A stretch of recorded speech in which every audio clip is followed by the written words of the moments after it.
Hey everybody, back from a little weekend float trip. So we're working on the car, and let's see how far we can get with this today, and let's get some stuff put together. No, you're not bringing home another piece of junk.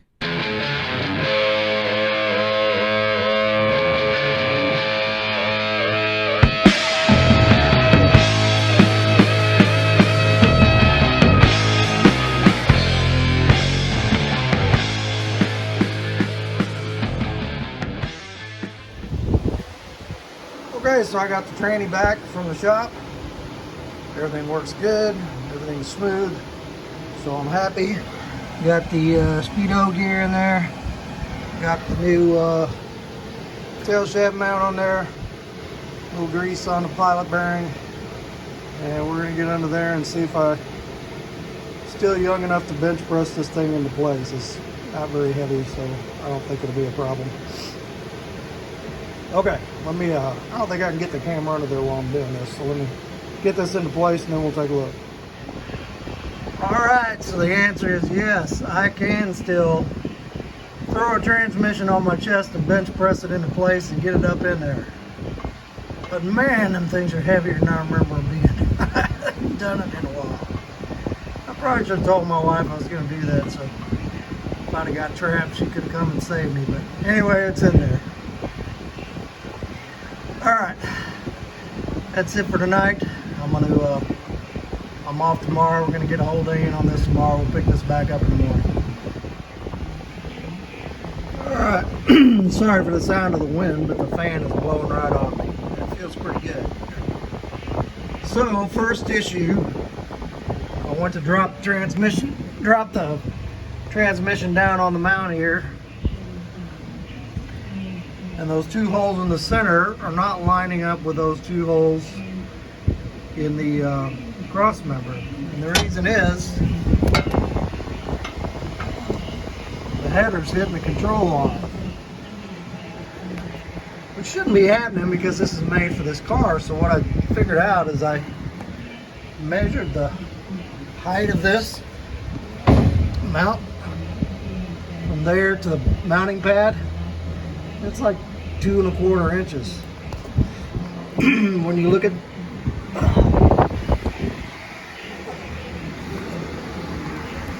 the old pad off the old transmission, it's like 1.5 inches. So that was a universal mount I put on there. So rather than trying to find the exact one, I think and this one is, that rubber is pretty rough in there. I don't think it would be long for that thing to come apart. So I think what I'm going to do is pull this one out,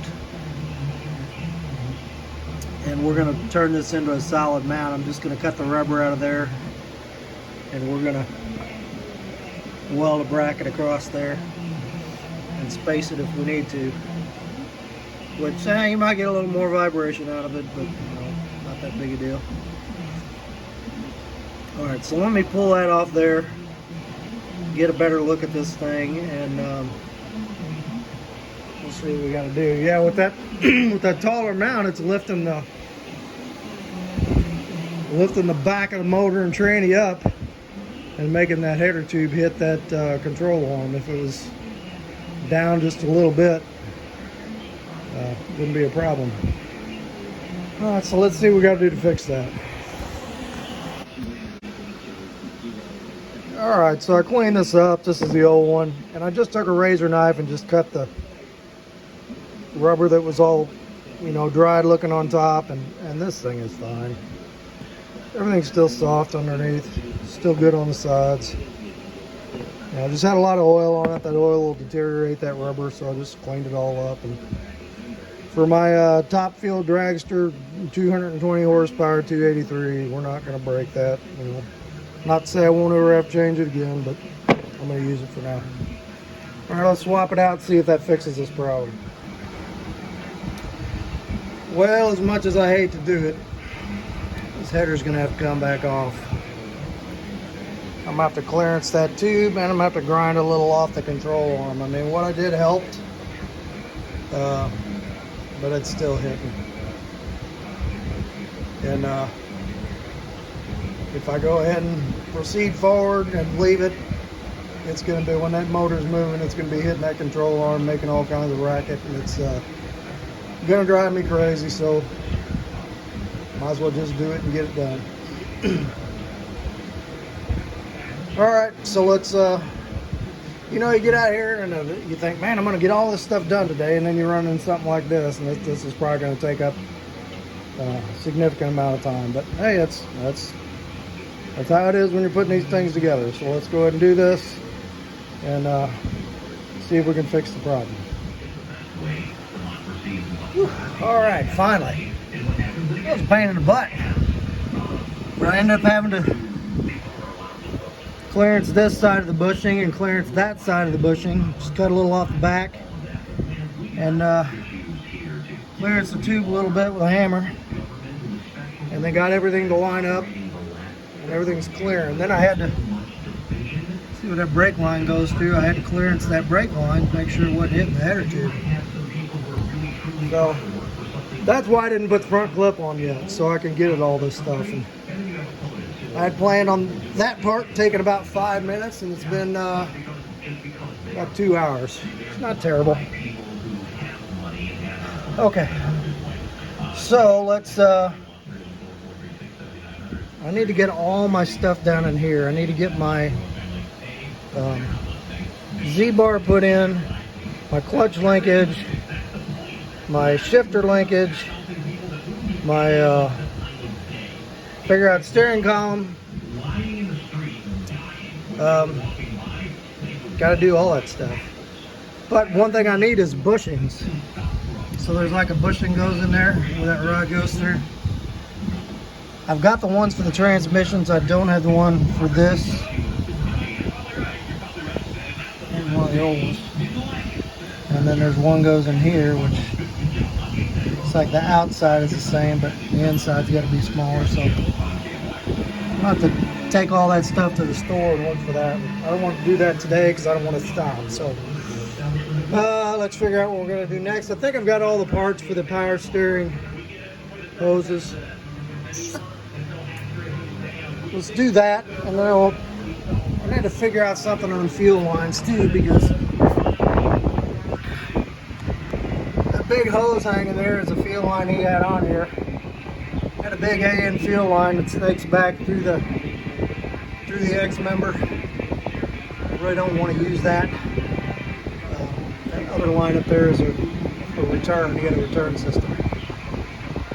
So I need to pull that out back to the tank and figure out how that's all going to go. And I want to get that out before I put the drive shaft in. So let's get a few more things done here. We'll take a look. Alright, so pull that fuel hose out all the way back to here. I'm going to figure out what to do with it. And I was looking at this return line, or what I'm going to use for the return line. It kind of ends back there somewhere, so I'm going to have to get a roll of, I guess that's 3/8 aluminum fuel line and some clamps, and we'll get that all up here. But anyway, before, I thought we'd take a look at this. So I am, like I said, this is a Borgenson box, and this is a standard GM metric power steering pump. So I didn't know it, but these fittings were in this box when I got it. So it looks like the Borgenson box uses the same GM metric fitting with the O-ring on it, which actually works good because I went ahead and got the other fittings. So you got a big one and a small one here. I'm not sure which is return and which is supply. I'm going to have to look that up. But then I got another one of these and screwed it into the back of the pump. And then I got a couple of these AN elbows. So really all I got to do is elbow, piece of hose in between. And then I don't even know if I'm going to use the AN fitting on the return line, because I got the factory return line, I can just go off there with a little piece of hose and hook it up to there. So I'm gonna go and grab some lunch and look this box up and see which one of these is the pressure side and which is the return side, and we'll get that hooked up and see what that looks like. And yeah, that's what we'll do. All right, we're back shortly. All right, been kicking butt today. So we got trans is all in, exhaust is all lined out now. We got that little interference taken care of. I got the exhaust bolted up on both sides. Power steering hoses are hooked up. Those are like the shortest power steering hoses in history, but hey, they're gonna work. What else do we do? You know, I went around and just bolted on a lot of little stuff and tightened up stuff. So like, you know, this pulley was off, and motor mounts weren't tightened yet, so I got them tightened up. I had some brake lines that weren't tightened yet, so I got them tightened up.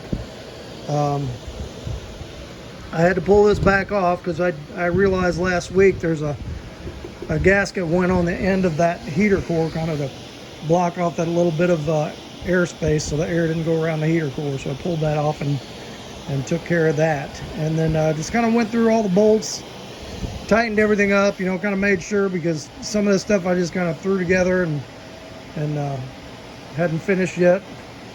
So that's what I've been doing all day. Coming along good. I think I'm going to go ahead and work on this steering shaft and see what we can do. Now I've got a couple of steering joints here. So this one was on the box when I got it, when I got the car. So I'm going to use that one again. And I've got this double one that I think I can use at the top. In fact, that double D there, I cut the shaft a while back to fit that. So that'll slide on there and I can bolt it. I'm going to go ahead and put a dab of weld on that too, just to make sure that doesn't come off. But so we got to do this joint, that joint, and then I got to cut a shaft to go in there. So I've got lots of hunks of steering shaft. So this, let's see, I think these teeth go on the box. Let's take a look. No, this double D goes on the box. Like so. He had this in here working before, so that goes on the box. We've got teeth on that side. Double D there. Teeth on that side, so what I'm going to have to do is grind one of these down smooth and just grind a flat spot on it for this nut, and then we'll weld that, because I don't have a shaft that's, I think the teeth on this are right. Let's see. Nope, that's too small. I've got a shaft around here somewhere. There's one. This has got teeth on both ends. I don't know if this is the right one or not. So let's see. That does not go on there. It does. No, not quite. Okay. But I think this is a shaft that was on the car. So it may go. Okay, that does fit in there. So we may end up just, you know, smoothing this off, sliding it in there. Drill a flat spot for it, for this screw to hold it, and then running a bead of weld around it. But I've got other pieces of shaft around here. Here's another one. You don't ever throw this stuff away. You never know when you're going to need it. So anyway, we'll work it out. Let's let me slide both the joints on there. We'll take a measurement in between and see what we need. Okay, so this side fits in the splines good, and I've got, you want to make sure when you do these you don't get the shaft past here. You don't want it in there where it's going to interfere with that little U-joint. So you just, see if you can see that, you just kind of stop it right there flush. So this side is good. This side I ground down, ground a little flat spot on it, and it slide right in there. We'll snug that down. Once I know I got the length right, we're going to run a little bead of weld around that dude. And I think we'll be in good shape. So let me put it on there. I want to check the length and see how it does. Okay, so obviously there's something wrong with my tape measure. I think it got wet and shrunk 1.5 inches. So it couldn't have been me mismeasuring. It had to be something else. So luckily I got some more pieces of this. So I guess we'll cut another one. Alright, well I've got it all together, cut another shaft. Everything's just kind of mocked up in there now. I don't have anything real tight, but I'll tell you, I'm just not crazy about this double joint. I mean, it feels good if you, it seems to steer okay.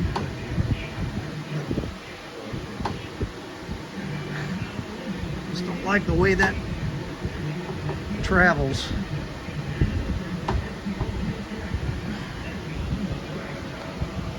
Yeah, I don't know. I hate to waste that shaft and cut another one. I've got some more of it. It seems to steer smooth enough, but I really don't like that flopping around there. I think I would like it better if I had a longer shaft and a single joint. So I may go ahead and order one. Let's see.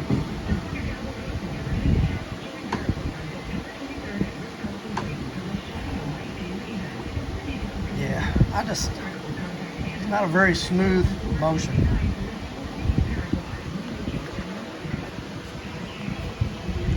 I would much rather have that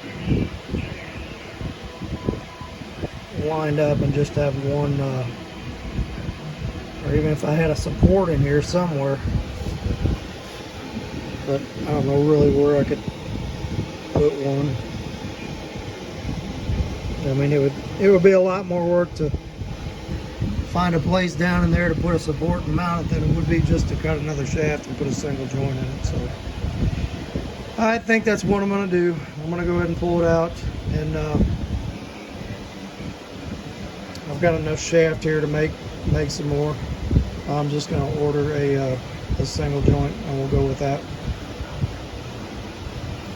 All right, well, I guess we got quite a bit done for today. I think that's all we're going to do for today. And I'll keep this video going tomorrow. I'll get back out here tomorrow after work, and we'll work on some more stuff. Maybe we'll stop up and get those bushings, or if we'll work on a little bit of wiring or some brake stuff. I mean, we got all kinds of stuff we can do. So, all right, we'll pick this back up tomorrow. Hey everybody, just got back out here tonight. I haven't been out here for a few days. We had the weather got kind of weird here. It was it's like in the 80s last week, and it was we had 3 days of almost 100 degrees, and it's like, I ain't coming out here when it's that hot this time of year. You know, you kind of get used to it in the summer, and then you get into September and it cools off, and it's like, I don't want to do it again. So spent the last few days doing some other stuff. So anyway, back out here, ordered a new steering shaft. It came in. Got a 3-footer so I can make plenty of mistakes. And I've got another single U-joint coming. It is not here yet. So as soon as it gets here, we'll cut this shaft again. Hopefully right this time, and get that set up in there. In the meantime, what I'm going to do is, this is the clutch linkage and the shift linkage that I need to get cleaned up and get that put back in there. Just basically clean all the rust off of it. I kind of mocked all this up before and everything worked okay, so no big deal. I got some new bushings for it. So the bushings for that guy, there's actually some good bushings in there. I found the bushings for the transmission shift arms, but there's bushings that go in here on this end of the shift arm that they do not make anymore. So I found, what do I do with them? Oh, here. Got these over at the old farm and home store. And this thing goes right in there.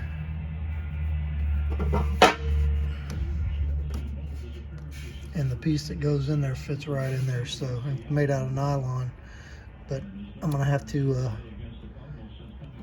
you know, it's way too wide. I'm gonna have to cut it down to that width. Shouldn't be a big deal.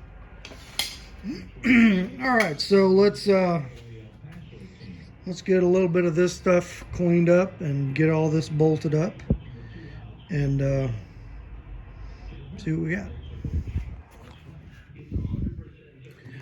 All right, morning everybody. So first and foremost, congratulations to Albert Pujols on 700 home runs last night. Man, I wish I would have seen it. It was a late game, didn't start till 9:30 or 9:15, so it was out in LA. And then they did something weird with the TV programming on it. You had to have an Apple TV to be able to see it. So I don't know why they did that, but I watched the replay of it this morning. It was awesome. I knew he'd make it. It's just fantastic for St. Louis and for baseball. And for a godly man that, you know, praises God all the time publicly, that's cool, man. Well deserved. Happy to have Albert back for his final year. You know, when they signed him at the beginning of the year, it was kind of viewed as a publicity stunt. You know, there's a guy 40-something years old, hasn't played that well for a while. Kind of viewed it, some people viewed it as, well, they're just trying to sell tickets, but he has been awesome and been cool to watch, kind of like back in the McGuire-Sosa days, if anybody watched that home run race. But anyway, enough about baseball. Let's look at this thing. So, got the Z-bar put in here. What I had to do was, you see that grease fitting, that thing was on the back side and was hitting the header. So I had to, I welded that hole shut, drilled and tapped that hole, and moved that grease fitting to the front where I can get at it a little better. And so I'm going to get all this linkage hooked up today, clutch linkage, shift linkage, get all that straightened up, and time permitting, maybe we'll do some more stuff. Now I got this gasket. We were kind of talking about it the other day. You know, it's a nice piece to have a new one on there, but one thing I didn't realize is you need to put that on before you put all this shift linkage and all this stuff on, because it does not stretch to go over. Well, I was not about to take all that apart. So I just, I cut it back here. I'm gonna screw it on. We'll just put a little RTV over that. And then there's a hole here that you got to cut out for the automatic. And there's a, this piece here. The clutch rod goes through this, so it's like a little double layer thing. And then it's got this piece of felt that goes down in the middle. So you can, I think you can buy these new. But I just cleaned this one up and painted it. That felt's fine. We'll shove it back down in there. So we'll get that put on. And there's my shift linkage. We need to get all that cleaned up. I've got bushings for everything, so it'll be a little tedious, but we're going to get all that together today and hopefully operating. And there's a thing on the clutch rod. Let me see if I can find that thing. It's a really weird design that I don't particularly care for. All right, here it is. So here's your clutch rod. So this part Goes right there. And then usually, you manual transmission guys know that this rod usually goes down and sits in like a little pocket on the throwout bearing arm. But if you look down there at that, it's got a hole in the top and the bottom, and it's got this pin goes down through it. So that goes down through that hole, and then this end of this rod goes through it. So I don't particularly care for that. And if you look at it, that thing is kind of worn, and there's no bushing for it. So I don't know, I can just, something inside me says I can see that shearing off of there. I mean, I guess I can keep a little grease on it, but that constant back and forth motion and pushing that clutch, that, I mean, you can see over, this is off of 61, so over, how many years is that? 60 years it wore like that. So I don't know if I'm gonna put a little grease on that thing. I don't know if you can get that arm new. I'm not gonna worry about that, but we may look at some kind of redesign too. I wish I'd have thought about that before. It could go on just updated to a newer throwout bearing fork and gone that way. But not sure what I'm gonna do with that yet. But we'll get there and we'll think about that. Okay, so let me get this one's clean. Let me get all this stuff cleaned up. And I got bushings I got to put down the transmission. I got to make two bushings for this out of that material I showed you in the last section. Those are the Teflon bushings, and we'll try to get all this kind of mocked up. All right, so clutch linkage is done. I got everything on there, got all my cotter pins in it, and it's working good. I decided just to leave it as designed. You know, I really don't like that kind of weak point down there, but you know, Chevy designed it that way, and it's lasted this many years. So I'm just really surprised they didn't put like a bushing in there or a bushing down there, you know, something to wear. It's steel on steel, and you can see there was no bushing in it originally, no room for one. So I put a little grease on there, and you know, it's just kind of one of those things I have to do. Just squirt a little every once in a while, squirt a little lube on there so it's not eating the metal up, and use it as it is. So I'm sticking with GM's design. If you remember, I had to make this bracket, and I had a little slot there. I just didn't have a lot of meat in there for this stud to come through, and I was afraid that pushing on this pedal could pop that out of there. So what I did is I made this tab, drilled a hole in it, slipped it over there, and ran a screw with it in it. So this can't come out. So a little Jeep insurance. Got my got this dude on there, my little push rod, doohickey, whatever that is, and got that little gap over there. We're just gonna glue a piece of rubber in there and call that good. Okay, so that's good. Now let's go ahead and get the shift linkage lined up, and that will be all this. And I think what I'm going to do after I do the shift linkage, I was looking around and I think I've got enough fittings to go ahead and plumb the brakes. I need to find a brake push rod. For some reason I don't have it. I know the pedal assembly that was in this car, the guy I got it from had a hydro boost system in it, and when he took it off before I got the car, and he took the push rod with it. But I thought I grabbed the one off the parts car. So I don't know if it's still up there or what, but I've got some stuff around here I can probably make one out of. We'll see. So we'll bleed that, and we'll get these brake lines finalized. And it's going to be a pretty good amount of stuff this weekend, I think. But I'm going to use up as much time as I got. Got to go on a little trip for work for a couple of days during the week. And then we'll hit it when we get back midweek. So, okay, let's clean up shift linkage. I got to get those shift arm bushings in down there, or yeah, bushings. They're actually rubber, but they still make those, so I ordered those. Got to get those in. We'll get the rods in and see what we got. All right, got this all together. Thought we'd take a look. So all my shift linkages on there. I made these little bushings in there out of some Teflon bushings I found in the in the multi-parts bin at Home Depot. Went through it, make sure I got all my little clips on. Take time, clean all the rods up. If they don't have a bushing in them, if they're just metal to metal, make sure you grease them a little bit.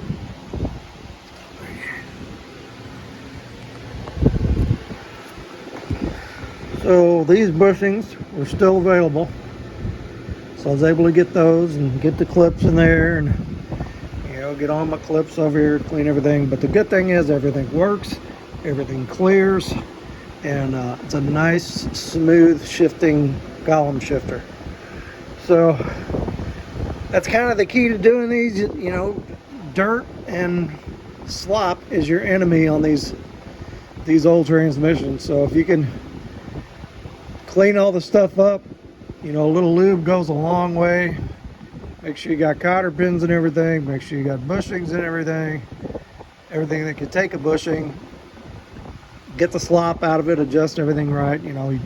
I bought a lot of old cars. You're like playing find the gears when you're trying to shift the thing, but this one feels really good. So I might have to do some final adjustment on it when we start driving it. Same with the clutch, but everything's pretty much together for now. So happy with that.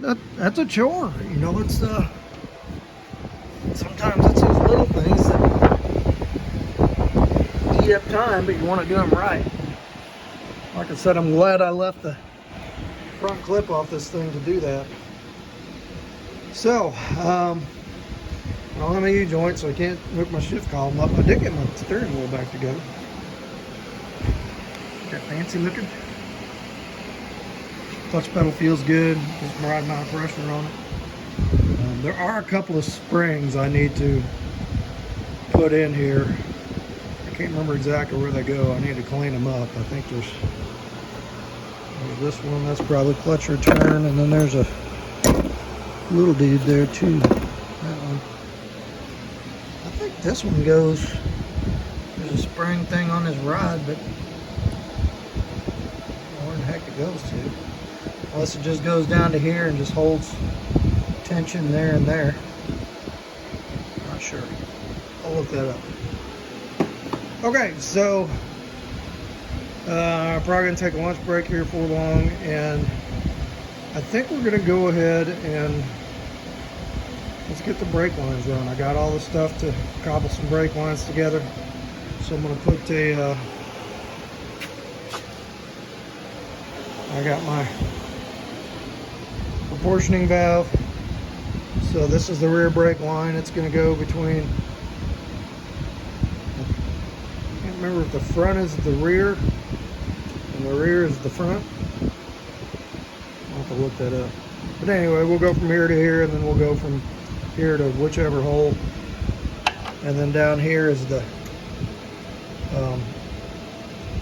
front brakes. We'll just run a line from there up to there. And I got nut parts and pieces and stuff around here. I can put it together without having to go buy anything, so that's cool.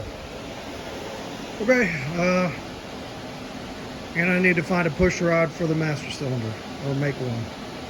So let's take a look at doing that, and we'll be back shortly. Okay, so I got me a push rod made for the brakes. It's got good travel on it. I kind of wanted to make an adjustable one, but just took the simple route and just made one out of a big old bolt and welded a flange on the end for this to go through. So that's done.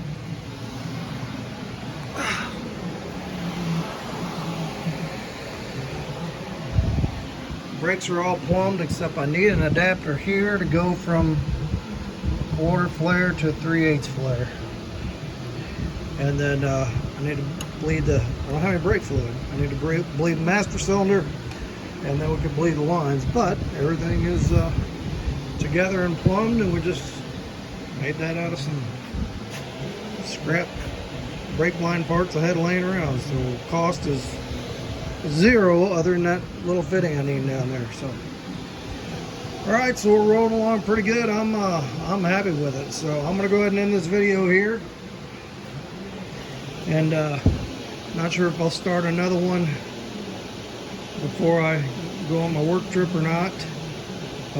Either way, it won't post till next week, so I'm not sure if I'm gonna get out of here tomorrow or not. So I got a pretty good amount of stuff done today, I think. If you're able to follow along, we got all that linkage done and all that working and brakes, and it's just fabulous. I like it. So what I'm hoping for is in the month of October that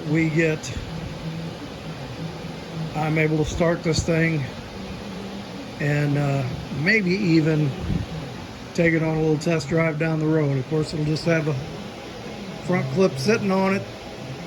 I probably won't have the bumpers and all that. I won't have the glass in it yet, but it should be able to have it wired. Test fire with the front clip off. Make sure that's good. Then put the front clip on. Got to get a radiator. Got to get a fuel pump. We still got to build a fuel system. But I'm hoping over the month of October, pretty much get this to where mechanically it's there, other than adjustments. And then November, I'll spring for the money to get the glass put in. That's probably good. That's probably $500 or more, because I gotta buy both those seals, and I'm gonna pay somebody to put those windows in for me. And from there on, we're just piecing back together. And I don't see no reason why springtime that this thing isn't pretty much done and ready to drive. So okay, so let's do our message, see what the Lord's got for us today, and we'll call it good on this one. All right, well, we got quite a bit done here, so I thought I'd just kind of do the message out here today.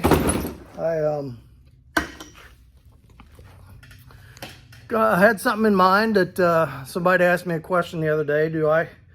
And was talking to somebody on Twitter about Christianity, and actually a good discussion. It was got a little spirited in some parts, but it was respectful, so that was good. And that's something I think we need to make sure we're doing on social media. Is we can express our views, but we need to be respectful of other people, and not get personal, not get ugly.